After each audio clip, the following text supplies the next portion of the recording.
Good evening అండి. I'm doctor Sivaramakrishna, senior న్యూరాలజిస్ట్ని, consultant న్యూరాలజిస్ట్గా Sairatna super speciality hospital Kothapeta గుంటూరులో వర్క్ చేస్తున్నాను. ఇవాళ టాపిక్ ఏంటంటే ఈ ఎక్సర్సైజ్ బీపీ పేషెంట్స్ చేయొచ్చా చేయకూడదా.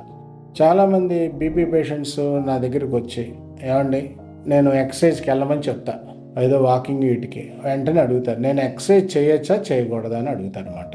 వెంటనే నేను చెప్పేది ఏంటంటే, బీపీ ఉన్న పేషెంట్స్లో బీపీ ఎంత మేర ఉంది, కంట్రోల్లో ఉందా లేదా అనేది ఫస్ట్ ఇంపార్టెంట్ చూసుకోవాలి.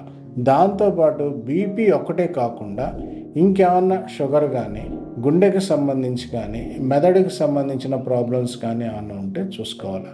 ఒక్క పేషెంట్కి బీపీ ఒకటే ఉంది, ఇంకా గుండెకి సంబంధించి, మెదడుకి సంబంధించి, కిడ్నీకి సంబంధించి ఏ సమస్యలు లేవు, ఒక బీపీ ఉన్నప్పుడు ఎక్సర్సైజ్ చేయొచ్చా చేయకూడదు, అది ఇంపార్టెంట్ టాపిక్. బీపీ కంట్రోల్లో ఉంటే ఖచ్చితంగా ఎక్సర్సైజ్ చేసుకోవచ్చు, డెఫినెట్గా బెనిఫిట్. అదే బీపీ 180, 200 ఉందనుకోండి, ఎక్సర్సైజ్ చేయకూడదు. బీపీ కంట్రోల్లో ఉన్న పేషెంట్స్ మాత్రమే ఎక్సర్సైజ్ చేయడానికి అర్హులు.